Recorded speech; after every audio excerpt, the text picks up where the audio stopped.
कांग्रेस नेता अधीर चौधरी ने क्यों कहा सत्ता और विपक्ष दोनों पार्टियां कर रही है सर्कस। देखे वीडियो। चुरी कराटाই তাদের নেশা, চুরি করাটাই পেশা, চুরি করাটাই লক্ষ্য। ফলে তাদের তো এটাই করতে হবে। টাকা খরচা তখনই হবে যখন তাদের পোষাবে।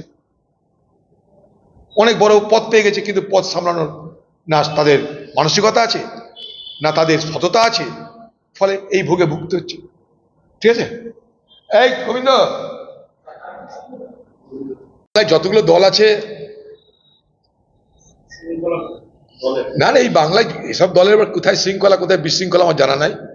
সার্কাস চলছে দেখতে পাচ্ছি, সরকারি দলের সার্কাস, বিরোধী দলের সার্কাস, সকলে যেন একটা করে সার্কাসের টেন্ট বানিয়ে দাও, বাংলা মানুষ গিয়ে সার্কাস দেখো। खबर स्पष्टता के साथ जानने के लिए बने रहिए स्पष्टता न्यूज चैनल पर और स्पष्टता न्यूज चैनल को लाइक, कमेंट और सब्सक्राइब